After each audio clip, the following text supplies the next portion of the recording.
இன்னைக்கு அமித்ஷா சொல்றார் எங்களுக்கு ஆங்கிலம் தேவையில்லை, ஹிந்தி தேவை. நான் உங்களிடத்தில் ஒரு கேள்வி கேட்கிறேன். தாம்பரம் பஸ் ஸ்டாண்ட்ல பானிபூரி விக்கிறது யார்? சத்தமா சத்தமா சத்தமா எனக்கு கேட்கல. இந்திக்காரர்கள். இந்திக்காரர்கள் இப்போது நம் வீட்டுக்கு விலையடிக்க வேண்டும். யார் வேலைக்கு வருகிறார்கள்? யாரு? இந்திக்காரர்கள். நாம் ஹோட்டலுக்கு போகிறோம், அங்கே நமக்கு எச்சிகளை எடுப்பது யார்? சத்தமா இந்திக்காரர்கள். நான் உங்க இடத்துல ஒரு கேள்வி கேட்கிறேன். எங்கேயாவது ஒரு தமிழச்சி கிழிந்த புடவையோடு, அழுக்கு குழந்தையோடு, குழந்தையின் மூக்கிலே சளி வழிய அழுது கொண்டே கக்கத்தில் வைத்துக் கொண்டு உத்தரப்பிரதேச சிக்னலில் பிச்சை எடுத்து நீங்கள் பார்த்திருக்கிறீர்களா? பார்த்திருக்கிறீர்களா? ஆனால் தாம்பரம் சிக்னலில் யார் பிச்சை எடுப்பது? இந்தி மொழி தெரிந்தவன் பானிபூரி விற்கிறான். இந்தி மொழி தெரிந்தவன் எங்களிடத்தில் வேலை பார்க்கிறான். இந்தி மொழி தெரிந்தவர்கள் எங்கள் சிக்னல்களை பிச்சை எடுத்துக் கொண்டிருக்கிறார்கள். ஆனால் தமிழனுக்கு இந்தி தெரியாது, அவனுக்கு ஆங்கிலம் தெரியும். ராஜேஸ்வரி ஆங்கிலத்தில் படித்து ஐஐடிக்கு போகிறாள். நான் முதல்வன் திட்டத்தில் எங்கள் வீட்டு பிள்ளைகள் ஆக்ஸ்போர்டுக்கு போகிறார்கள். எங்கள் வீட்டு பிள்ளைகள் ஆக்ஸ்போர்டுக்கு போகிறார்கள். அமித்ஷா சொல்லுகிறார் ஆங்கிலத்தை அழிக்க வேண்டும் என்று. நான் என்னிடத்தில் தொலைக்காட்சி விவாதத்தில் வருவார்கள். சங்கிகளோடு மாரடிப்பது என்பது கொடுமையான விடயம், கொடுமையான விஷயம். அண்ணா ராஜா சொன்னார்ல, பிரசன்னா புதிதாய் பேசுவார் என்று. நீங்கள் சங்கிகளிடத்தில் பேசுவதும் ஒன்று, ஒரு எருமை மாட்டை கட்டி முன்னால் இருந்து பேசுவதும் ஒன்று. எப்படி தெரியுமா?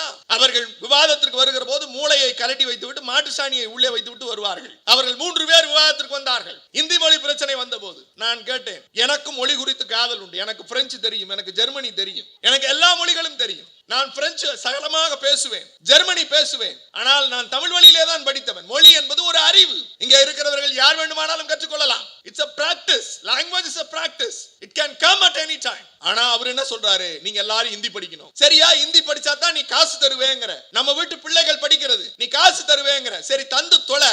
நாங்க ஏன் ஹிந்தி படிக்கணும்னு ஒரு உருப்படியான காரணம் சொல்லணும்னு முதல் ஆள் வந்தார். அவர் பேர் கருநாகராஜ். அவர் கேட்டாரு, சார் நீங்க தாம்பரம் பஸ் ஸ்டாண்ட்ல போறீங்க. தாம்பரம் பஸ் ஸ்டாண்ட்ல ஒருத்தர் பானிபூரி விற்கிறார். அந்த பானிபூரி விற்கிறவர்கிட்ட பானிபூரி வாங்கிக்கிட்டு அந்த பானியில ஊத்தி குடிக்கிறதுக்கு பானி இருக்குல்ல, அந்த பானிக்கு பையா एक प्लेट पानी पूरी देवो थोड़ा एक्स्ट्रा पानी लेके आवाன்னு நீ பானி கேக்குறதுக்கு ஹிந்தி கத்துக்கோ அப்படின்னு ஒருத்தர் என்கிட்ட சொன்னார். இரண்டாவது அறிவாளி வந்தார். அவர் பேரு நித்யானந்தம். பெருசா தாடி வச்சிருப்பார். மகா லட்சணமா பொட்டெல்லாம் வச்சிருப்பார். என்னைய பார்த்தா இந்த அபிஷ்டு சாக மாட்டானா அப்படிம்பார். இந்த அபிஷ்டு சாக மாட்டானாம்பார். அவருக்கு வயசு 80. நான் கேட்பேன், நீயே குத்துக்கல்லு மாதிரி உட்கார்ந்துருக்க, நான் ஏன் சாவணும்? அப்ப அவரு கேட்டாரு, பிரசன்னா நீங்க டெல்லி போறீங்களோ இல்லையோ? ஆமா. அங்க போனேன்னா சப்பாத்தி சாப்பிடுவேளோ இல்லையோ? ஆமா. சப்பாத்திக்கு சப்ஜி கேட்கணும்னா எப்படி கேட்பேன்? எக்ஸ்ட்ரா சப்ஜி லேக்கியா பாய், ஆவோ பாய், தேவோ பாய்னு கேட்கணுமா இல்லையா? உங்க ஊர்ல சப்பாத்தி சாப்பிடணும்னா அங்க போய் சாம்பார் கேட்கறதுக்கு ஹிந்தி படி அப்படின்னு. என்னடா கொடுமை. மூணாவதா ஒரு அம்மா வந்துச்சு. அந்த அம்மா பேரு அலிஷா.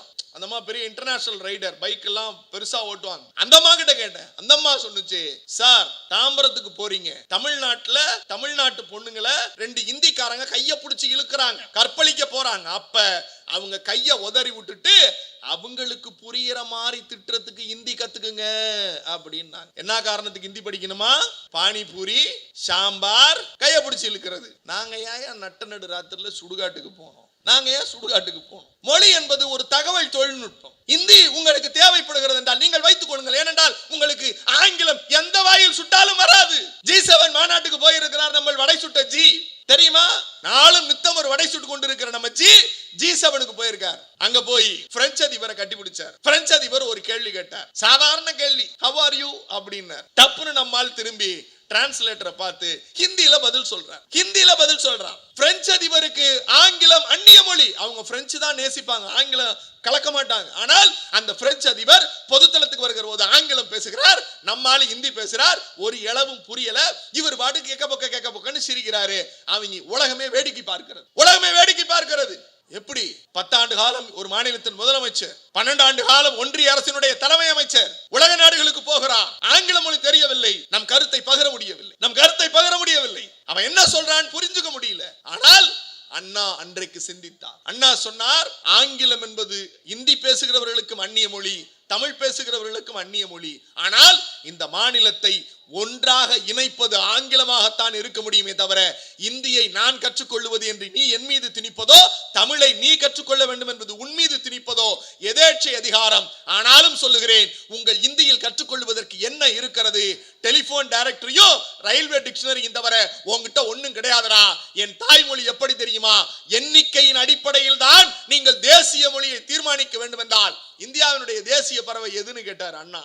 மயில் என்று சொன்னார்கள். அப்போது அண்ணா சொன்னார், எப்படிப்பட்ட தலைவர்கள் இந்த இயக்கத்தில் இருந்திருக்கிறார் பாருங்கள். அண்ணா சொன்னார், மயில் தான் தேசிய பறவை. எண்ணிக்கையின் அடிப்படையில் நீங்கள் தேசிய பறவையை நிர்மாணிக்க வேண்டும் என்றால் காக்கையை தான் தேசிய பறவையாக அறிவித்திருக்க முடியும், மயிலை அறிவித்திருக்க முடியாது. இந்தி காக்கை போல, மயில் போல எங்கள் தமிழ். ஆகவே எங்கள் தாய்மொழியான தமிழ்தான் உலகத்தின் மூத்த குடி என்று அண்ணா சொன்னார். தலைவர் கலைஞர் அவருடைய பிறந்த நாள் விழாவை முன்னிட்டு நடைபெறுகிற பொதுக்கூட்டம். அண்ணன் ராஜா அவர்கள் சொன்னார், எல்லோரும் பேசிவிட்டார்கள், நானும் அதையே பேசினால் பழையது என்று சொன்னார். இல்லை, இந்த தமிழ்நாடும் தமிழரும் தமிழர் இனமும் தமிழருடைய பண்பாடும் கலாச்சாரமும் இங்கே இருக்கிற தமிழச்சிகளும் தமிழர்களும் நாளும் தன்னை புதுப்பித்துக் கொண்டே இருக்கிறார்கள். நாம் அப்படி எண்ணிவிட முடியாது. ஏனென்றால் 50 ஆண்டு காலம் இந்த தமிழினத்தையும் தமிழரையும் தமிழச்சியும் தாங்கி பிடித்த தலைவர் முத்தமிழறிஞர் டாக்டர் கலைஞர் அவருக்கான விழா. அண்ணன் சொன்னார், நாங்கள் இதை கட்டினோம் அதை கட்டினோம் என்று சொன்னார். அவர் சட்டமன்ற உறுப்பினராக ஆற்றிய பணியை சொன்னார். நான் அதை பேச வரவில்லை. இங்கே கூடியிருக்கிற நூற்றுக்கணக்கான பெண்கள் இருக்கிறீர்கள். உங்களுக்கு ஒரு செய்தி சொல்ல எத்தனிக்கிறேன். நீங்கள் திராவிட முன்னேற்ற கழகத்தை இதுவரையில் ஆதரித்தீர்கள், இனிமேலும் நீங்கள் ஆதரிக்க வேண்டும். உங்கள் நண்பரிடத்திலும் இதை பேச வேண்டும் என்கிற காரணத்தினால் சொல்லுகிறேன். நாங்கள் சாக்கடை கட்டினோம், ரேஷன் கடை கட்டினோம், பஸ் ஸ்டாண்டு கட்டினோம் என்று உங்களிடத்தில் நான் வரவில்லை. இந்த தமிழ் சமூகத்தில் குறிப்பாக பெண்கள் இங்கே இவ்வளவு பேர் இருக்கிறீர்களே, இந்த பெண் சமூகம் உயர்ந்ததற்கு யார் காரணம்? இந்த பெண் சமூகம் உயர்ந்திருப்பதற்கு யார் காரணம்? ஒரு கேள்வி வைக்கிறேன். நீங்கள் செய்தித்தாள் படித்திருப்பீர்கள், படித்த மக்கள் வாழுகிற பகுதி. ஆனால் நான் பெரும்பாலும் அண்ணன் ராஜா அவர்களை வியந்து பார்ப்பதுண்டு. ஏன் தெரியுமா? தாம்பராசுக்கு மத்தியில் ஒரு தமிழனாக வெற்றி பெற்று இங்கே தமிழனாக வாழுகிறார் என்கிற பெருமை எனக்கு எப்போதும் உண்டு. இதை புரிந்து கொள்வீர்கள் என்று நான் நம்புகிறேன். இங்கே பெண்கள் நிரம்ப இருக்கிறீர்கள். உங்களுக்கெல்லாம் நான் புரட்சியாளர் பாபா சாஹேப் அம்பேத்கர் அவர்களை சொல்ல வேண்டிய அவசியம் இல்லை, நினைவுபடுத்த வேண்டிய அவசியம் இல்லை. ஆனால் இந்த உலகத்தில் இருக்கிற பெண்களை காட்டிலும் இந்தியாவில் இருக்கிற பெண்களுக்கு குலக்கடவுள் யார் என்றால் புரட்சியாளர் பாபா சாஹேப் அம்பேத்கர் மட்டும்தான். ஏன் தெரியுமா? அவர் சொன்னார், அவர்தான் இந்தியாவினுடைய முதல் சட்ட அமைச்சர், இந்தியாவினுடைய முதல் RBI கவர்னர், இந்தியாவின் முதல் தொழிலாளர் நலத்துறை அமைச்சர். இவற்றை எல்லாவற்றையும் வைத்திருந்தவர் புரட்சியாளர் பாபா சாஹேப் அம்பேத்கர். அவர் தான் வகித்த பதவியை, சுதந்திர இந்தியாவிற்கு பிறகு அமைக்கப்பட்ட முதல் அமைச்சரவையில் அவர் வகித்த பொறுப்பு சட்ட அமைச்சர். அந்த பதவியை ராஜினாமா செய்கிறார். கண்ணீரோடு வெளியே வருகிறார். நாடாளுமன்றத்தை விட்டு வெளியே வந்து கண்ணீர் சொரிந்து பேசுகிறார். நான் வெட்கப்படுகிறேன், வேதனைப்படுகிறேன், என் பதவியை ராஜினாமா செய்கிறேன். ஏன் செய்கிறேன்? இந்த அவை இருக்கிறதே, பாராளுமன்றத்தை காட்டி சொல்லுகிறார், இந்த அவை இருக்கிறதே, இந்த அவை உண்மையான சுதந்திரத்தின் அடையாளம். This house is a symbol of freedom. ஆனால் அந்த சுதந்திர அடையாளத்தில் இந்தியாவில் இருக்கிற இந்து பெண்களுக்கு சுதந்திரம் கிடைக்கவில்லை. பிறகு நான் எதற்கு சட்ட அமைச்சர் என்று கேட்டார். அப்படி என்ன சுதந்திரம் கிடைக்கவில்லை? அப்போது இந்து சட்டத்தில் ஒரு திருத்தம் கொண்டு வந்தார். இந்து சட்டத்தில் ஒரு திருத்தம் கொண்டு வருகிறார் அம்பேத்கர். யார்? இந்திய அரசியலமைப்பு சட்டத்தை வடிவமைத்த கர்த்தா. 3 சட்ட திருத்தம் கொண்டு வரார். முதல் சட்ட திருத்தம், பெண்கள் விவாகரத்து செஞ்சுக்கலாம், புருஷனை பிடிக்கலையா டிவோர்ஸ். பாரு எவ்வளவு பேர் முகத்துல சிரிப்பு. இரண்டாவது, குழந்தையை சொல்லிக்கிறாங்க 2 பேரும். இரண்டாவது, குழந்தையை தத்தெடுக்கிற உரிமை, அடாப்ஷன் ரைட். மூன்றாவது, மிக முக்கியமான உரிமை, சொத்தில் உரிமை. அந்த சட்ட திருத்தத்துக்கு முன்னாடி வரைக்கும் இந்தியாவில் இருக்கிற இந்து பெண்களுக்கு சொத்துல உரிமை கிடையாது. யோசிச்சு பாருங்க. இன்னைக்கு காலில் செருப்பு போட்டிருக்கோம், ஆனால் இந்த செருப்பை போடுவதற்கு நடத்தப்பட்ட போராட்டம் 50 ஆண்டு காலம். 50 ஆண்டு காலத்துக்கு முன்னால் செருப்பு இல்லாமல் நடந்தவனிடத்திலே கேட்டு பாருங்கள், இந்த செருப்பின் மகிமை தெரியும். இன்னைக்கு நமக்கு மறந்து விட்டோம். நம் பேரிலே சொத்து இருக்கிறது, நமக்கு எல்லா குரலிலும் வாய்ப்பு இருக்கிறது. ஆனால் அம்பேத்கர் சொன்னார், பிறப்பின் அடிப்படையில் ஒடுக்கப்பட்டோர் இருக்கிறார்கள். சாதியால், மதத்தால், இனத்தால், பிறப்பால் எல்லாவற்றிலும் ஒடுக்கப்பட்டோர் இருக்கிறார்கள். ஆனால் ஒடுக்கப்பட்டோரிலும் ஒடுக்கப்பட்டோர் யார் என்றால் இந்தியாவில் இருக்கிற இந்து குடும்பத்தில் பிறந்த பெண்கள். இந்த ஸ்டேட்மெண்ட் இஸ் வேல்யூ. ரொம்ப ஆழமான ஸ்டேட்மெண்ட். ஏன் தெரியுமா?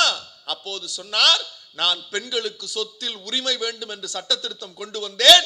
ஆனால் இந்த மன்றத்தில் இருக்கிற சாதிய ஆதிக்கம் படைத்தவர்கள் இந்த சட்டத்தை தோற்கடிப்போம் என்கிறார்கள். அப்படி தோற்கடிக்காமல் வெற்றி பெற்று வந்துவிட்டால் குடியரசுத் தலைவர் மாளிகையில் இருக்கிற ராஜேந்திர பிரசாத் என்கிற ஒருவர் சொன்னார், இந்த சட்டம் இங்கே வந்தால் நான் கையெழுத்திட மாட்டேன், நான் கையெழுத்திட மாட்டேன். இப்படி போராட்டங்களுக்கு நடுவில் சட்டம் தோற்று போகிறது. அம்பேத்கர் மனவழியோடு வந்து கதறி சொன்னார், I hate my Indian citizenship. நான் இந்திய குடிமகனாக இருப்பதை வெறுக்கிறேன். என் மக்களுக்கு என்னால் விடுதலை கொடுக்க முடியவில்லை என்றால் இந்த சட்ட அமைச்சர் பதவி எதற்கு என்று கேட்டுவிட்டு பதவியை ராஜினாமா செய்துவிட்டு சொன்னார், a day will come, a day will come, a leader will emerge, that leader fulfill my commitment through his legislature power என்று சொன்னார். ஒரு நாள் வரும், ஒரு தலைவன் வருவான், அந்த தலைவன் என் சித்தாந்தத்தை சட்ட வடிவமாக்கி இந்த மக்களுக்கு விடியல் கொடுப்பான் என்று சொன்னான். இந்தியா முழுவதும் அந்த நாள் வரவில்லை. ஆனால் இந்தியாவில் ஒரு மாநிலத்தில் 1989 மே 6ஆம் நாள் இன்றைக்கு நாம் விழா கொண்டாடி கொண்டிருக்கிறோமே, முத்தமிழறிஞர் டாக்டர் கலைஞர் என்கிற தலைவன் அவர் ஒரு கையெழுத்திட்டார். அந்த கையெழுத்துக்கு பிறகுதான் தமிழ்நாட்டில், இந்தியாவிலேயே முதல் முறையாக தமிழ்நாட்டில் பெண்களுக்கு சொத்தில் சம பங்கு என்கிற சட்டத்தை கொண்டு வந்தது கருப்பு சிவப்பு உதயசூரியன் முத்தமிழறிஞர் டாக்டர் கலைஞர்.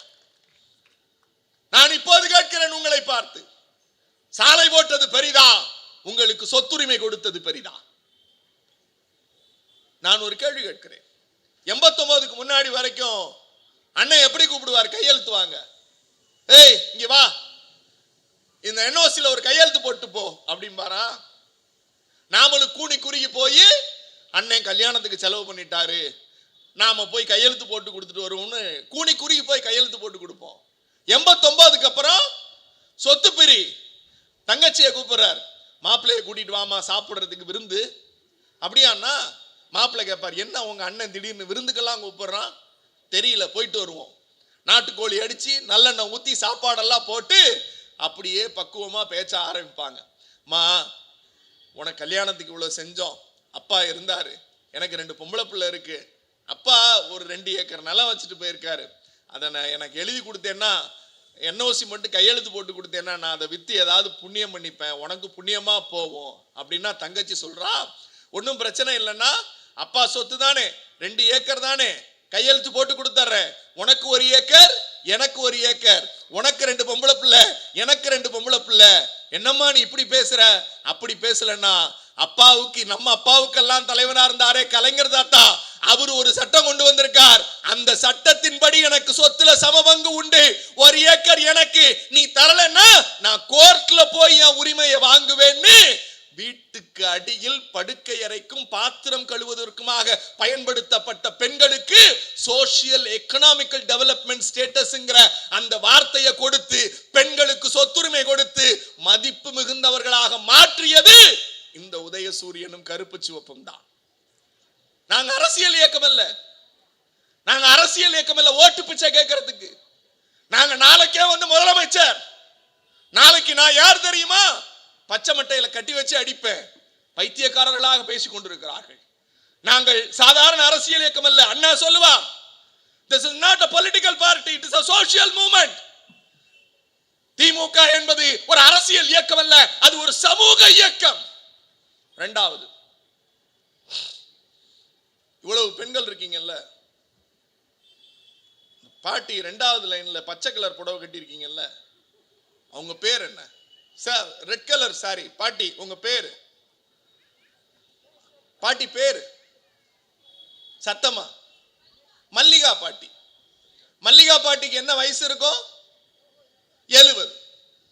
இப்ப மல்லிகா பாட்டியை கூப்பிட்டு, மல்லிகா பாட்டி கையெழுத்து போடுவீங்களா, உங்க பேரை கையெழுத்து போடுவீங்களான்னா மல்லிகா பாட்டி என்ன சொல்லுவாங்க?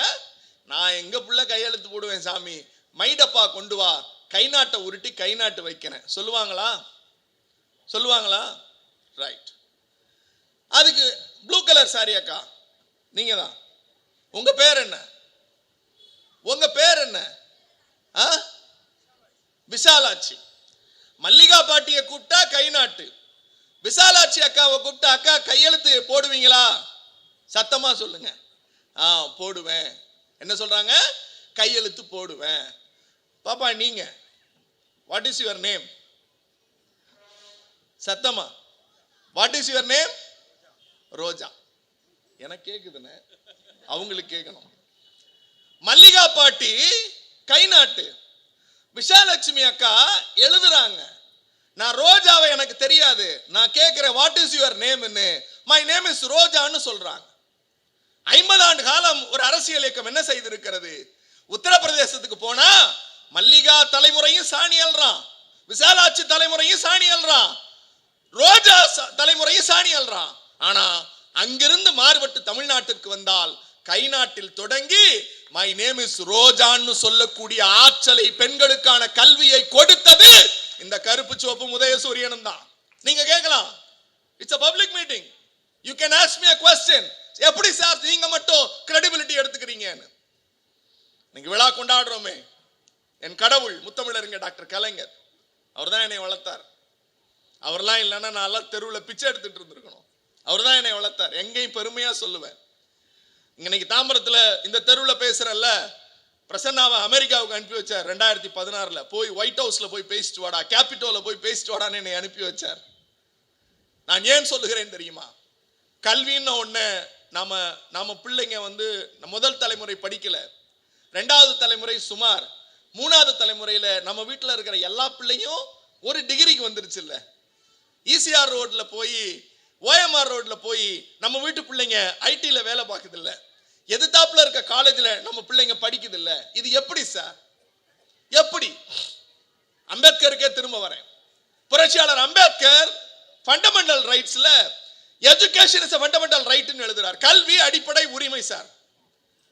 Education is a fundamental right, but அதை எப்படி இம்ப்ளிமெண்ட் பண்றது? how you will implement? ஒரு உரிமையை யாரு தடுக்க முடியாது. ஆனா அந்த உரிமை எப்ப வரும்னா, எனக்கு அந்த உரிமை இருக்குன்னு தெரியணும். எனக்கு அந்த உரிமை இருக்குன்னு தெரிஞ்சா தானே நான் கிடைக்க முடியும். அப்ப அம்பேத்கர் சொன்னதை எஜுகேஷன் இஸ் a fundamental ரைட்ங்கிறத தவிர முத்தமிழறிஞர் டாக்டர் கலைஞர் தான் 70களில் ஒரு ஆட்சியில ஒரே ஒரு வார்த்தையை மட்டும் மாத்துறாருங்க. ஒரு வார்த்தையை மாத்துறார். அவர் எவ்வளவு பெரிய மதிநுட்பவாதி, இந்த இயக்கம் எவ்வளவு பெரிய மதிநுட்ப வேலையை செய்திருக்கிறது. நான் உங்கள்கிட்ட ஒரு கேள்வி கேட்கிறேன். உங்க பிள்ளை 1வது போச்சுன்னா எத்தனாவது வரைக்கும் ஆல் பாஸ்? சத்தமா சத்தமா 8வது வரைக்கும் ஆல் பாஸா? ஆல் பாஸ் தானே? ஏன் சார் ஆல் பாஸ்? கல்வி அடிப்படை உரிமை. ஆனா 8வது வரைக்கும் ஆல் பாஸ் எப்படின்னா, கலைஞர் தான் ஒரு சட்டம் கொண்டு வந்தார். இந்தியாவிலேயே கல்வி அடிப்படை உரிமை. ஆனால் அந்த அடிப்படை உரிமையை கூட ஃப்ரீ கம்பல்சரி எஜுகேஷன் ஆக்ட்னு, கட்டாய இலவச கல்வி. உன் புள்ள 1வதுக்குள்ள போனா 8வது வரையில் அவன் ஆல் பாஸ், படிச்சு பாஸ் பண்ணிடுவான். அதுக்கு மேல உன்னுடைய திறமை கண்ணான்னு அடிப்படை கல்வியை உங்களுக்கு கொடுத்தது இந்த உதயசூரியனும் கருப்பு சிவப்பு முத்தமிழறிஞர் டாக்டர் கலைஞரும் தான். பெண்கள் நீங்கள் கொண்டாடணும் கலைஞர். எப்படி தெரியுமா? 1 கிலோமீட்டருக்குள்ளார ஆரம்ப பள்ளி, 3 கிலோமீட்டருக்குள்ளார தொடக்கப்பள்ளி, 5 கிலோமீட்டருக்குள்ளார உயர்நிலை பள்ளி, 7 கிலோமீட்டருக்குள்ளார மேல்நிலை பள்ளி, 5 கிலோமீட்டருக்குள்ளார பெண்கள் அதிகமா இருந்தா அங்க அரசு பெண்கள் மேல்நிலை பள்ளியை கொண்டு வரணும்னு சட்டம் போட்டது இந்த கருப்பு சிவப்பு உதயசூரியனும் கலைஞரும் தான். இந்தியாவுக்கே ஃப்ரேம் பண்ணார். சரி சார், நாங்க வந்துட்டோம், படிக்க வந்துட்டோம், காலேஜுக்கு போகணுமே, எங்கள்கிட்ட வசதி இல்லையே. தமிழ்நாட்டில் தான் பெண்கள் படிக்க வந்தால் அவர்களுக்கு கல்வி இலவசம்னு சட்டம் கொண்டு வந்தார். கல்லூரி கல்வி இலவசம். 2 பொம்பளை பிள்ளை இருக்கு, 2 பொம்பளை பிள்ளையும் கொண்டு வா. கணவன் இல்ல, உனக்கு நிதி உதவி, 2 பிள்ளை படிப்பையும் அரசே ஏற்கும்னு கலைஞர் தான் சட்டம் கொண்டு வந்தார். 2 பிள்ளைக்கு படிப்பு இலவசம். மேற்படிப்பு போறியா படி, அதுவும் உனக்கு இலவசம். படிக்கிறதுக்கு ஸ்காலர்ஷிப் கொடுத்த ஒரே கட்சி எதுன்னா திராவிட முன்னேற்ற கழகமும் கலைஞரும் தான். சரி சார், படிக்க வந்துட்டோம். உங்க ஊர்ல இங்க யாரு தாசில்தார்? யாருன்னு தாசில்தார்? லேடிஸ் யாராவது பதவியில் இருக்காங்களா? டிஆர்ஓ, மேயர், அரசியல், டிஆர்ஓ, ஆர்டிஓ, தாசில்தார். இப்ப நீங்க தாசில்தார் ஆபீஸ்க்கு போறீங்க, அங்க தாசில்தார் ஆணா இருப்பார், அங்க பெண்கள் உட்கார்ந்து இருக்காங்களா? ஏசி டிசி எல்லாம் பெண்கள் இருக்காங்களா? எப்படி சார் இது? எப்படி? நாங்களா போய் வேலைக்கு போயிட்டோமா? இல்ல, கலைஞர் சிந்திச்சார். பெண் சமூகத்துக்கு, தமிழ்நாட்டில் இருக்கக்கூடிய பெண்களுக்கு அவர் சிந்தித்தார். நான் பலமுறை கேட்டிருக்கேன், என்னப்பா நீங்க எப்ப திட்டம் கொண்டு வந்தாலும் பெண்களை மையப்படுத்தியே இந்த திட்டத்தை கொண்டு வரீங்கன்னப்ப கலைஞர் என்கிட்ட சொன்னாரு, டேய் உனக்கு கல்வி கொடுத்தா அது உன்னோட போயிடும்டா, உன் வீட்டுல இருக்கிற பெண்ணுக்கு கல்வி கொடுத்தா அந்த தலைமுறைக்கே கல்வி கொடுத்த மாதிரிடா, நீ படிக்கிறத விட உன் வீட்டுல இருக்க பொன் பிள்ளை படிக்கிறதாண்டா முக்கியம்னார். வேலை வாய்ப்புன்னு சொன்னல, டிசி ஏசிலாம் எப்படி வந்தாங்க சார்? பிள்ளைங்க படிச்சு முடிச்சுட்டாங்க சார். இதுவரைக்கும் படிக்காத தலைமுறை ஆண்களோடு போட்டி போட முடியாது. அப்ப என்ன பண்றது? ஓட்டப்பந்தய குதிரையோடு ஜட்கா வண்டி இழுக்கிற குதிரையை ஓட விட்டா ஓட்டப்பந்த குதிரை ஜெயிக்கும், ஜட்கா வண்டி குதிரை தோத்து போகும்னா பெண்கள் வீட்டுல பிள்ளை வைக்கிற எந்திரமா இருந்தவங்களை படிச்சு அவனை வேலைக்கு வர வைக்கிறப்ப கலைஞர் சொன்னார், எங்கள் குல பெண்கள் வேலைக்கு வருகிற போது இந்தியாவிலேயே அரசு வேலை வாய்ப்பில் 30% இடஒதுக்கீட்டை முதலில் கொடுத்தது இந்த உதயசூரியன் கருப்பு சிவப்பு கலைஞர். உங்க வீட்டுல பிள்ளை வேலைக்கு போதுன்னு வச்சுங்க, அரசு வேலை, அதுக்கு அடித்தளமிட்டது கலைஞர். சரி, வேலைக்கு வந்துட்டோம், சொத்து வந்துருச்சு, கல்வி வந்துருச்சு, வேலை வந்துருச்சு, அடுத்து உங்களுக்கான அரசியல் அதிகாரம். ரமணி அக்கா மேடையில உட்கார்ந்து இருக்காங்க. உங்க மேயர் வசந்தகுமார் எப்படி வீட்டில் இருந்த பெண்கள் அரசியல் வயப்படுத்தப்பட்டார்கள்? எப்படி சார்? அதுவும் கலைஞர் தான் சார். நான் சொல்றது ஒட்டுமொத்த இந்தியாவிலேயே வேறு எந்த இயக்கமும் எந்த தலைவனும் சிந்திக்காததை கலைஞர் சிந்தித்தார். எப்படி வந்தாரு? இந்தியாவிலேயே முதல் முறையாக உள்ளாட்சி தேர்தல்களில் 33% இடஒதுக்கீடு பெண்களுக்குன்னு இந்தியாவிற்கே வழிகாட்டி சட்டம் இயற்றியது இந்த உதயசூரியனும் கருப்பு சிவப்பும் கலைஞரும் தான்.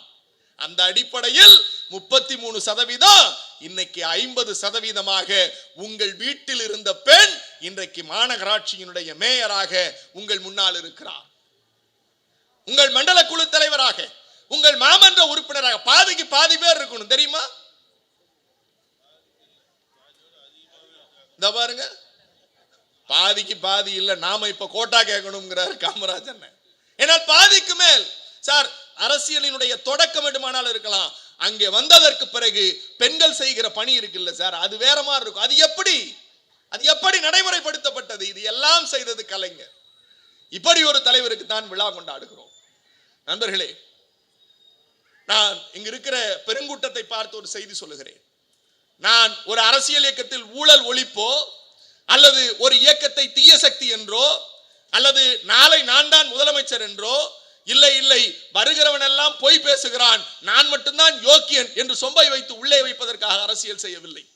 இந்த தமிழ் சமூகத்தை பார்த்து செதுக்கியது இந்த கருப்பு சோப்பு உதயசூரியனும் தான். இந்த கருப்பு சோப்பு உதயசூரியனும் இல்லை என்றால் நம்முடைய நிலை என்ன என்று ஒரு நிமிடம் சிந்தித்து பார்த்தால், இன்றைக்கு அமித்ஷா பேசி இருக்கிறார், ஆங்கிலம் பேசுகிறவர்கள் வெட்கப்பட வேண்டிய நாள் வெகு விரைவில் வரும். அமித்ஷா இப்போது பேசி இருக்கிறார், காலை ஆங்கிலம் பேசுகிறவர்கள் வெட்கப்பட வேண்டிய நாள் வரும், இந்தி தான் இந்த நாட்டின் தேசிய மொழியாகப்படும் என்று சொல்லி இருக்கிறார். இப்போது நாம் கேட்பது ஒன்றே ஒன்றுதான். இங்க இருக்கிற பல பேருக்கு ஆங்கிலம் தெரியுமா? நாம் ஆங்கிலம் பேசுகிறோமா? நாம் உங்கள் வீட்டு பிள்ளைகள் இன்றைக்கு ஆங்கிலத்தில் அம்மா என்று அழைப்பதை விட மம்மி என்று ஆங்கிலத்தில் அழைத்தால், என் பிள்ளை என்னை மம்மின்னு கூப்பிடுது, டாடின்னு கூப்பிடுது, நம்ம சந்தோஷப்படுறோம். ஏன் என்று சொன்னால் உங்கள் பிள்ளைகளுக்கு ஆங்கிலம் தெரிந்திருக்கிறது. ஏனென்றால் தமிழ்நாட்டில் இருமொழி கொள்கை, அதை சட்டமாக்கியது கருப்பு சிவப்பு உதயசூரியனும். ஏன் இதை இப்போது பேசுகிறேன் தெரியுமா? இந்த பாஜக சங்கி கூட்டம் வந்தால் எதிலெல்லாம் இவர்கள் கை வைப்பார்கள், கலைஞரும் அண்ணாவும் எப்படி நம்மை காப்பாற்றினார்கள் என்று சொல்வதற்கு வருகிறேன். இருமொழி கொள்கை. இங்க இருக்கிற நம்முடைய ரோஜாவை அழைத்து அவர் என்ன படித்திருக்கிறார் என்று எனக்கு தெரியாது. ஆனால் நான் கேட்டவுடன் வாட் இஸ் யுவர் நேம் என்றால் மை நேம் இஸ் ரோஜா என்கிறார். இன்னும் பேசினால் அதிகமாகவே ஆங்கிலத்தில் பேசுவார். ராஜேஸ்வரின்னு ஒரு பொண்ணு கல்வராயன் மலை, சேலம் கல்வராயன் மலையிலிருந்து அந்த பொண்ணு சேலம்ல தலைவர் போனார். நம்முடைய தலைவர் முத்துவேல் கருணாநிதி ஸ்டாலின் போனப்ப ராஜேஸ்வரிய பார்க்க கூப்பிடுறார். மாமா, அந்த பொண்ணு சொன்னா, ஐயா எனக்கு ஒரு லேப்டாப் வேணும், உடனே ஹெச்பி லேப்டாப், எங்க வீடு குடிசை வீடா இருக்கு, எனக்கு ஒரு வீடு வேணும் அப்படின்னோடனே தொல்குடி திட்டத்தில் அந்த பிள்ளைக்கு ஒரு வீடு கொடுக்குறார். அப்படி என்ன சார் ஒரு முதலமைச்சர் ஒரு சாதாரண பெண்ணை பார்க்க வேண்டிய அவசியம் என்ன? அந்த பிள்ளை சொன்னா, எங்க அப்பா படிக்கல, எங்க அம்மா படிக்கல, எங்க தாத்தா படிக்கல, நாங்க எஸ்டி சமூகத்தை சார்ந்தவங்க, பழங்குடியின சமூகத்தை சார்ந்தவங்க, நாங்க மலையில இருக்கிறவங்க, நாங்க கீழே இறங்கி படிக்கணும்னா 90 கிலோமீட்டர் கீழே வரணும், 3 மணி நேரம் கீழே வந்தா தான் படிக்க முடியும். அதனாலேயே எங்க தலைமுறை படிக்காம போச்சு. ஆனா எனக்கு என் ஊர்ல கல்வராயன் மலையில உண்டு உறைவிட பள்ளின்னு ஒரு பள்ளி இருந்துச்சு. அந்த பள்ளியில சோறு சாப்பிட்டுட்டு அங்கேயே தங்கி படிச்சேன். என் மலையில ஒரு ஸ்கூலு எனக்கு சோறு போட்டு என்னை படிக்க வச்சுச்சு. அந்த ஸ்கூல்ல படிச்சுதான் நான் இன்னைக்கு ஐஐடிக்கு போக போறேன். இது செய்தியா இருக்கலாங்க, இது செய்தியா உங்களுக்கு தெரியலாம். ஆனால் நாம் இன்னைக்கு விழா கொண்டாடுகிறோமே தலைவர் கலைஞர், அவர்தான் இந்தியாவிலேயே தமிழ்நாட்டில் இந்தியாவிலேயே பழங்குடியின பெண்கள் படிப்பதற்கு உண்டு உறைவிட பள்ளியை தொடங்கிய தலைவர் முத்தமிழறிஞர் டாக்டர் கலைஞர். சார் பழங்குடியினர் சார், அவங்களுக்கு ஆடு மாடு மேய்க்கிறது தவிர எதுவும் தெரியாது. ஆனால் அந்த இடத்தில் இருந்த பெண் ராஜேஸ்வரி இன்னைக்கு ஐஐடி போறாங்க. எப்படி? அந்த பிள்ளை இங்கிலீஷ்ல படிக்கிறா, இங்கிலீஷ்ல பேசுறா, ஐஐடிக்கு போக போறான். இன்னைக்கு அமித்ஷா சொல்றார், எங்களுக்கு ஆங்கிலம் தேவையில்லை, ஹிந்தி தேவை. நான் உங்களிடத்தில் ஒரு கேள்வி கேட்கிறேன், தாம்பரம் பஸ் ஸ்டாண்ட்ல பானிபூரி விற்கிறது யார்? சத்தமா எனக்கு கேட்கல. இந்திக்காரர்கள் இப்போது நம் வீட்டுக்கு விலையடிக்க வேண்டும். யார் வேலைக்கு வருகிறார்கள்? யாரு? இந்திக்காரர்கள். நாம் ஹோட்டலுக்கு போகிறோம், அங்கே நமக்கு எச்சிகளை எடுப்பது யார்? சத்தமா இந்திக்காரர்கள். நான் உங்க இடத்தில் ஒரு கேள்வி கேட்கிறேன், எங்கேயாவது ஒரு தமிழச்சி கிழிந்த புடவையோடு, அழுக்கு குழந்தையோடு, குழந்தையின் மூக்கிலே சளி வழிய அழுது கொண்டே கக்கத்தில் வைத்துக் கொண்டு உத்தரப்பிரதேச சிக்னலில் பிச்சை எடுத்து நீங்கள் பார்த்திருக்கிறீர்களா? ஆனால் தாம்பரம் சிக்னலில் யார் பிச்சை எடுப்பது? இந்தி மொழி தெரிந்தவன் பானிபூரி விற்கிறான், இந்தி மொழி தெரிந்தவன் எங்களிடத்தில் வேலை பார்க்கிறான், இந்தி மொழி தெரிந்தவர்கள் எங்கள் சிக்னல்களை பிச்சை எடுத்துக் கொண்டிருக்கிறார்கள். ஆனால் தமிழனுக்கு இந்தி தெரியாது, அவனுக்கு ஆங்கிலம் தெரியும். ராஜேஸ்வரி ஆங்கிலத்தில் படித்து ஐஐடிக்கு போகிறாள். நான் முதல்வன் திட்டத்தில் எங்கள் வீட்டு பிள்ளைகள் ஆக்ஸ்போர்டுக்கு போகிறார்கள். அமித்ஷா சொல்லுகிறார் ஆங்கிலத்தை அழிக்க வேண்டும் என்று. நான் என்னிடத்தில் தொலைக்காட்சி விவாதத்தில் வருவார்கள். சங்கிகளோடு மாரடிப்பது என்பது கொடுமையான விஷயம். எங்க அண்ணா ராஜா சொன்னார்ல, பிரசன்னா புதிதாய் பேசுவார் என்று. நீங்கள் சங்கிகளிடத்தில் பேசுவதும் ஒன்று, ஒரு எருமை மாட்டை கட்டி முன்னால் இருந்து பேசுவதும் ஒன்று. எப்படி தெரியுமா? அவர்கள் விவாதத்திற்கு வருகிற போது மூளையை கலட்டி வைத்துவிட்டு மாட்டு சாணியை உள்ளே வைத்துவிட்டு வருவார்கள். அவர்கள் 3 பேர் விவாதத்திற்கு வந்தார்கள். இந்தி மொழி பிரச்சனை வந்த போது நான் கேட்டேன், எனக்கும் மொழி குறித்து காதல் உண்டு, எனக்கு பிரெஞ்சு தெரியும், எனக்கு ஜெர்மனி தெரியும், எனக்கு எல்லா மொழிகளும் தெரியும். நான் பிரெஞ்சு சகலமாக பேசுவேன், ஜெர்மனி பேசுவேன். ஆனால் நான் தமிழ் வழியிலே தான் படித்தவன். மொழி என்பது ஒரு அறிவு. இங்கே இருக்கிறவர்கள் யார் வேண்டுமானாலும் கற்றுக்கொள்ளலாம். It's a practice. Language is a practice. It can come at any time. ஆனா அவர் என்ன சொல்றாரு, நீங்க எல்லாரும் ஹிந்தி படிக்கணும். சரியா, ஹிந்தி படிச்சா தான் நீ காசு தருவேங்கற. நம்ம வீட்டு பிள்ளைகள் படிக்கிறது, நீ காசு தருவேங்கிற, சரி தந்து தொலை, நாங்க ஏன் இந்தி படிக்கணும்னு ஒரு உருப்படியான காரணம் சொல்லணும்னு முதல் ஆள் வந்தார். அவர் பேர் கருநாகராஜ். அவர் கேட்டாரு, சார் நீங்க தாம்பரம் பஸ் ஸ்டாண்ட்ல போறீங்க, தாம்பரம் பஸ் ஸ்டாண்ட்ல ஒருத்தர் பானிபூரி விற்கிறார், அந்த பானிபூரி விற்கிறவர்கிட்ட பானிபூரி வாங்கிக்கிட்டு அந்த பானியில ஊத்தி குடிக்கிறதுக்கு பானி இருக்குல்ல, அந்த பானிக்கு பையா एक प्लेट பானிபூரி தேவோ தோடா எக்ஸ்ட்ரா பானி லேக்கியாவான்னு நீ பானி கேட்கறதுக்கு இந்தி கத்துக்கோ அப்படின்னு ஒருத்தர் என்கிட்ட சொன்னார். ரெண்டாவது அறிவாளி வந்தார். அவரு பேரு நித்யானந்தம். பெருசா தாடி வச்சிருப்பார், மகா லட்சணமா பொட்டெல்லாம் வச்சிட்டு இருப்பார். என்னைய பார்த்தா இந்த அபிஷ்டு சாக மாட்டானா அப்படிம்பார், அவருக்கு வயசு 80. நான் கேட்பேன், நீயே குத்துக்கல்லு மாதிரி உட்காந்துருக்க, நான் ஏன் சாவணும்? அப்ப அவரு கேட்டாரு, பிரசன்னா நீங்க டெல்லி போறீங்களோ இல்லையோ? ஆமா. அங்க போனேன்னா சப்பாத்தி சாப்பிடுவேளோ இல்லையோ? ஆமா. சப்பாத்திக்கு சப்ஜி கேட்கணும்னா எப்படி கேட்பேள்? எக்ஸ்ட்ரா சப்ஜி லேக்கியா பாய், ஆவோ பாய், தேவோ பாய்னு கேட்கணுமா இல்லையா? உங்க ஊர்ல சப்பாத்தி சாப்பிடணும்னா அங்க போய் சாம்பார் கேட்கறதுக்கு இந்தி படி அப்படின்னார். இது என்னடா கொடுமை. மூணாவதா ஒரு அம்மா வந்துச்சு. அந்த அம்மா பேரு அலிஷா. அந்த அம்மா பெரிய இன்டர்நேஷனல் ரைடர், பைக் எல்லாம் பெருசா ஓட்டுவாங்க. அந்த அம்மா கிட்ட கேட்டேன். அந்த அம்மா சொன்னுச்சு, சார் தாம்பரத்துக்கு போறீங்க, தமிழ்நாட்டு பொண்ணுங்களை 2 இந்திக்காரங்க கைய பிடிச்சி இழுக்கிறாங்க, கற்பழிக்க போறாங்க. அப்ப அவங்க கைய உதறி விட்டுட்டு அவங்களுக்கு புரியுற மாதிரி திட்டுறதுக்கு இந்தி கத்துக்குங்க அப்படின்னாங்க. என்ன காரணத்துக்கு இந்தி படிக்கணுமா? பானிபூரி, சாம்பார், கைய பிடிச்சி இழுக்கிறது. நாங்க ஏன் நட்ட நடு ராத்திரில சுடுகாட்டுக்கு போனோம்? மொழி என்பது ஒரு தகவல் தொழில்நுட்பம். இந்தி உங்களுக்கு தேவைப்படுகிறது என்றால் நீங்கள் வைத்துக் கொள்ளுங்கள். ஏனென்றால் உங்களுக்கு ஆங்கிலம் எந்த வாயில் சுட்டாலும் வராது. G7 மாநாட்டுக்கு போயிருக்கிறார் நம்ம வடை சுட்ட தெரியுமா? நாளும் நித்தம் ஒரு வடை சுட்டு கொண்டிருக்கிற நம்ம G7க்கு போயிருக்கார். அங்க போய் பிரெஞ்சு அதிபரை கட்டி பிடிச்சார். பிரெஞ்சு அதிபர் ஒரு கேள்வி கேட்டார், சாதாரண கேள்வி, ஹவ் ஆர் யூ அப்படின்னார். டப்புன்னு நம்மால் திரும்பி டிரான்ஸ்லேட்டரை பார்த்து ஹிந்தியில பதில் சொல்றார். பிரெஞ்சு அதிபருக்கு ஆங்கிலம் அந்நிய மொழி, அவங்க பிரெஞ்சு தான் நேசிப்பாங்க, ஆங்கிலம் கலக்க மாட்டாங்க. ஆனால் அந்த பிரெஞ்சு அதிபர் பொதுத்தளத்துக்கு வருகிற போது ஆங்கிலம் பேசுகிறார், நம்மால ஹிந்தி பேசுறார், ஒரு இளவும் புரியல. இவர் பாட்டு கேட்க பொக்கன்னு சிரிக்கிறாரு. அவங்க உலகமே வேடிக்கை பார்க்கிறது. எப்படி 10 ஆண்டு காலம் ஒரு மாநிலத்தின் முதலமைச்சர், 12 ஆண்டு காலம் ஒன்றிய அரசினுடைய தலைமை அமைச்சர் உலக நாடுகளுக்கு போகிறார். ஆங்கில மொழி தெரியவில்லை, நம் கருத்தை பகிர முடியவில்லை. அவன் என்ன சொல்றான் புரிஞ்சுக்க முடியல. ஆனால் அண்ணா அன்றைக்கு சிந்தித்தார். அண்ணா சொன்னார், ஆங்கிலம் என்பது இந்தி பேசுகிறவர்களுக்கும் அந்நிய மொழி, தமிழ் பேசுகிறவர்களுக்கும் அந்நிய மொழி.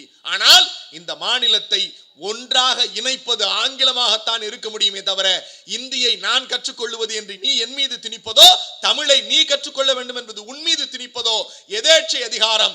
ஆனாலும் சொல்லுகிறேன், உங்கள் இந்தியில் கற்றுக்கொள்வதற்கு என்ன இருக்கிறது? டெலிபோன் டைரக்டரியும் ரயில்வே டிக்ஷனரியும் தவிர உங்ககிட்ட ஒன்னும் கிடையாதுடா. என் தாய்மொழி எப்படி தெரியுமா?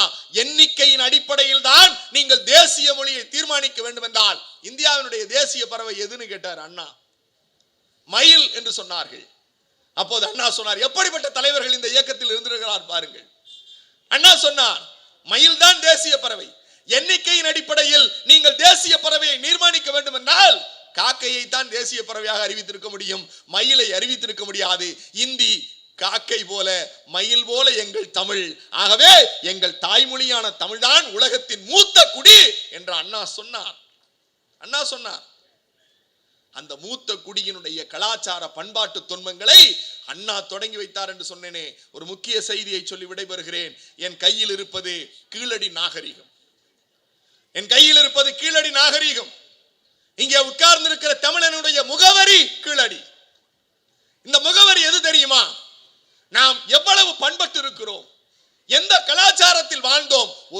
ஒரு இனத்தின் வரலாறு என்பது அவர்களுடைய தொன்மத்திலிருந்து தான் தொடங்கும். மொழியினுடைய தொடக்கம் ஈப்ரூவில் இருந்து தொடங்குகிறது என்கிறார்கள். ஈப்ருவுக்கு முன்னால் இங்கே உட்கார்ந்து இருக்கிற தமிழனின் தமிழச்சியினுடைய முப்பாட்டன் தான் பெரும்பானாற்று படையில் எழுதுகிறான், கல் தோன்றி மண் தோன்றா காலத்தே வாளோடு முன் தோன்றிய மூத்த குடி நம் தமிழ் குடி என்று எழுதுகிறான். எச்ராஜா ஓரமா போ. எழுதுகிறான், வாளோடு முன் தோன்றிய மூத்த குடி இலக்கியம் தானே, எழுதிவிட்டு போகிறான் என்று இல்லை. நண்பர்களே, இந்த கீழடியில் உலகத்துல முதல்ல இரும்பை எங்க தெரியுமா உருக்கி இருக்கான்?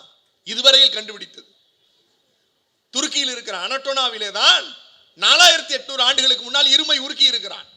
ஆனால் 4800 ஆண்டுகளுக்கு முன்னால் ஒரு இரும்பை உருக்க வேண்டும் என்றால் 1200 டிகிரி செல்சியஸ் தேவை.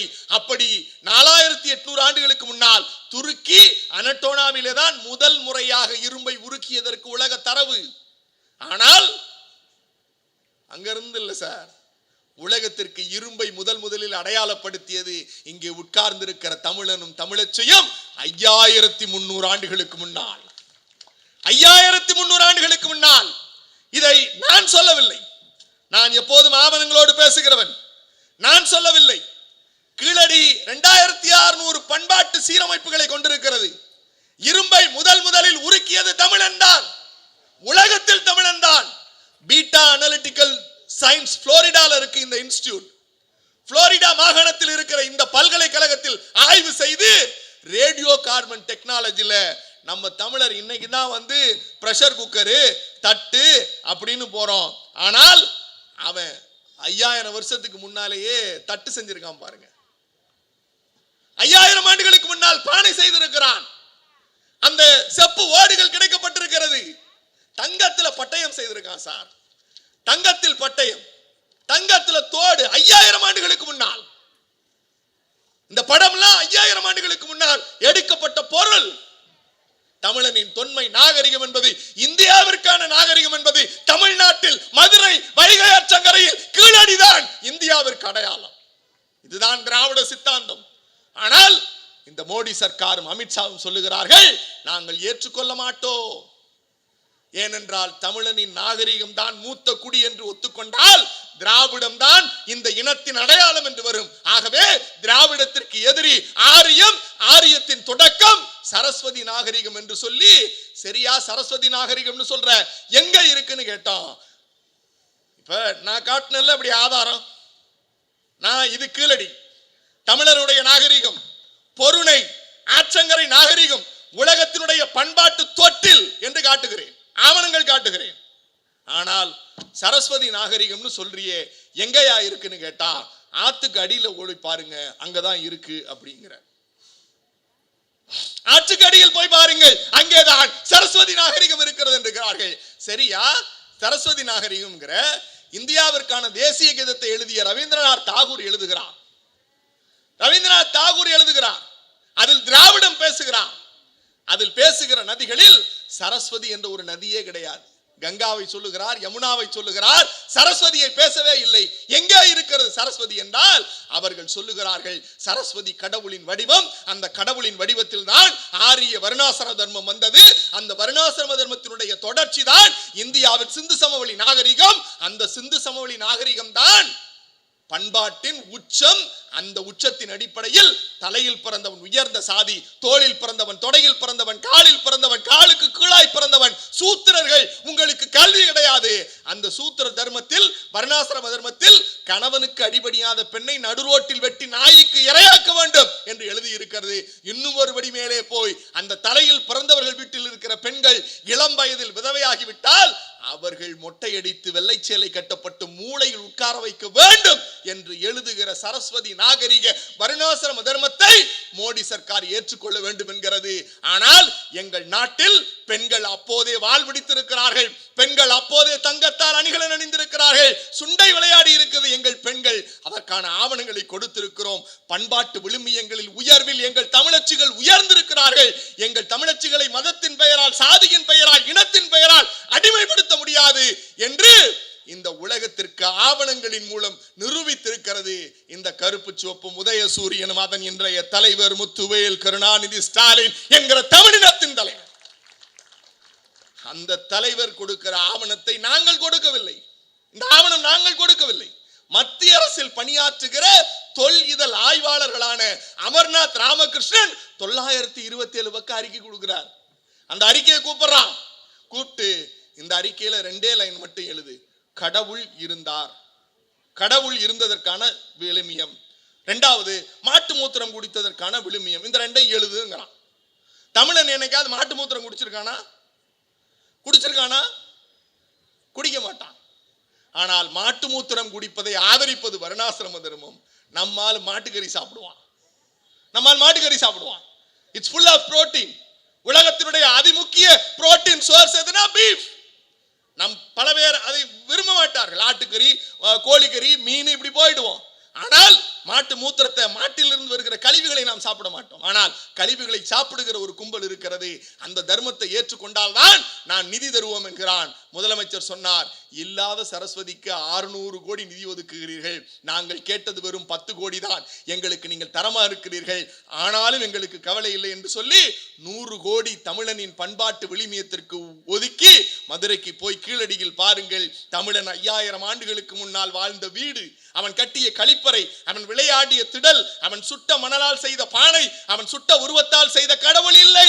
மூதோர் தான் நம்முடைய கடவுள்.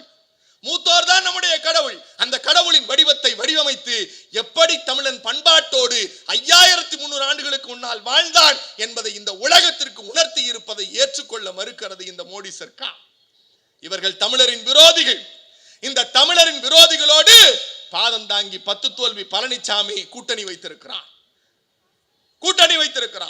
உங்களுக்கு கிடைக்கிற 1000 ரூபாய் மகளிர் உரிமை தொகை நிறுத்த சொல்லி இது பிச்சைக்கார காசு என்று சொன்னது பாஜகவின் நிதியமைச்சர் நிர்மலா சீதாராமன். சொன்னாரா? அவரோடு கூட்டணி வைத்திருக்கிறது இந்த அதிமுக.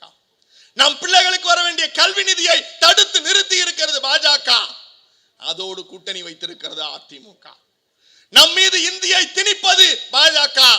அதோடு ஒட்டி உராவி போர்வையில் கலாவிகள் கொண்டிருப்பது அதிமுக. நமக்கு வர வேண்டிய தேசிய சுகாதார நிதியை நிறுத்தி வைத்திருப்பது பாஜக.